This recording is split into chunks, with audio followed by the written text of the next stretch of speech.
देखो Stokes law क्या कहता है हम लोग को कि कोई स्मॉल स्फेरिकल बॉडी है।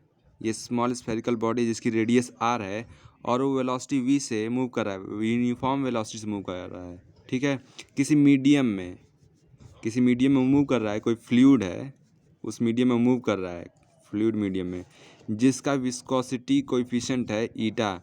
तो ये क्या बताता है? विस्कोसिटी कोएफिशिएंट ये बता रहा है ना कि कितना रिटार्ड करेगा ये मीडियम।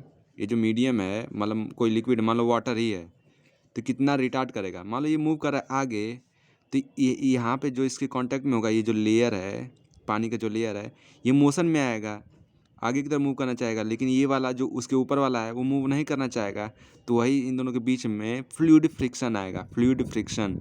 ठीक है, तो उन दोनों के बीच में रिटार्डेशन होगा, तो जिसकी वजह से ये बॉल है मूव नहीं कर पाएगी।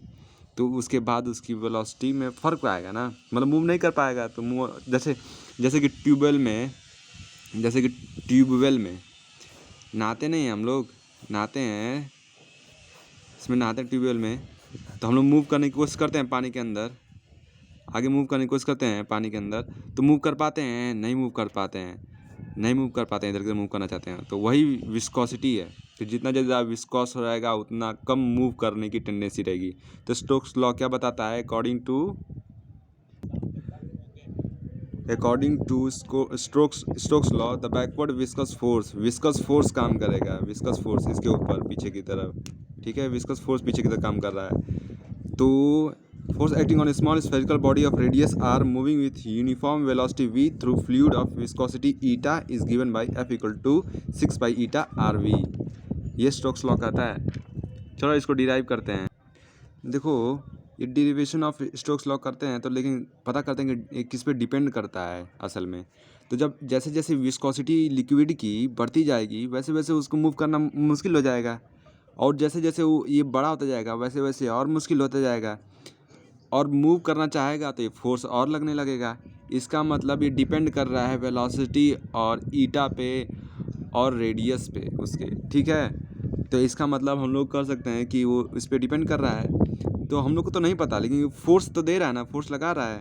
तो एफ कुछ प्रोपोर्शनल है, अब मुझे नहीं पता किसके प्रोपोर्शनल है। आर की पावर कुछ हो सकता है, नेगेटिव भी हो सकता है, कुछ भी हो सकता है। आर की पावर ए ले लेता हूँ और ईटा की पावर बी ले लेता हूँ, और ईटा की पावर बी ले लिया, और क्या लिख सकता हूँ? आर ईटा, और क्या हो गया यहाँ पे? वेलोसिटी पावर सी ले लिया। तो इसको रिप्लेस करता हूँ, F equal to K R to the power A eta B velocity C लिख सकता हूँ ना। यहाँ पे जो के है, यहाँ पे के ये डायमेंशनलेस क्वांटिटी है। तो यहाँ पे डायमेंशनलेस क्वांटिटी है, मतलब इसका कोई मतलब नहीं है, बस एक कांस्टेंट नंबर है कोई।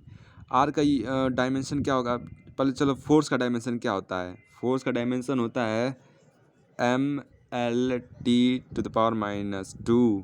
ठीक, ईटा का क्या डायमेंशन होता है वो लिख देता हूँ मैं। ईटा का डायमेंशन होता है M L to the power -1 T to the power -1। फिर और क्या बचा? वेलोसिटी का क्या डायमेंशन है? वेलोसिटी का डायमेंशन है एल टी पावर -1। और कुछ बचा है? हाँ, आर बचा है। आर का डायमेंशन क्या होगा? आर का डायमेंशन होगा लेंथ, क्योंकि आर तो एक लेंथ ही है ना। तो देखो, ये सब एक फोर्स दे रहे थे सब, और ये फोर्स इन सब पे डिपेंडेंट हो रहा था। तो इसको मतलब मैं लिख सकता हूँ इसको, इधर का डायमेंशन, इन दोनों का डायमेंशन सेम होना चाहिए ना, तो उन दोनों को लिख सकता हूँ मैं। देखो, force M L T to power -2 equal to K R L to the power A, फिर क्या ईटा आ रहा है एम एल टू -t-1, इसकी पावर बी है, और क्या वेलोसिटी आ गया। वेलोसिटी का क्या है? एल टी टू पावर -1, और ये सी हो गया। तो M L T to power -2, और के को तो छोड़ो, इसको इस तरह बना देता हूँ मैं बस। L to the power a M to the power b L to the power -b T to power -b, और L to the power c आगे मल्टीप्लाई हो रहा है ये, और टी की पावर -c। ठीक है, तो देखो आगे आगे सॉल्व करता हूँ मैं। तो ये एल जो टर्म है, एल और एल ये सब ऐड हो जाएंगे।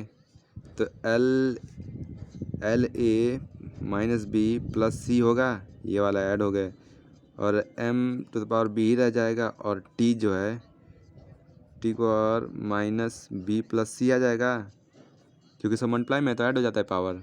ठीक है, तो M L T power minus two. Comparison करते हैं अब। तो यहाँ पे कंपैरिजन करेंगे तो कितना आएगा, देखो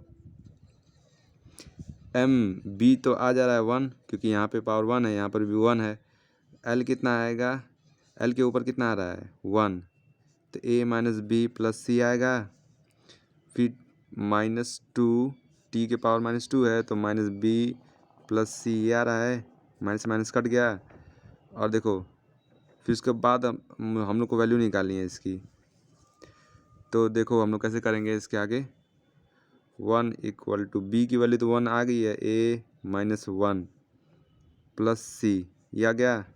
यहाँ पे 2 आ गया, तो 2 equal to A plus C आ रहा है, 2 equal to A plus C आ रहा है।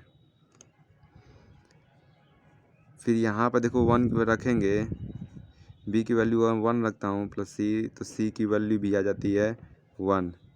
तो ए की वैल्यू कितनी आएगी, यहाँ से 2 इक्वल टू ए प्लस 1, तो यहाँ पे ए की वैल्यू भी आ गई 1।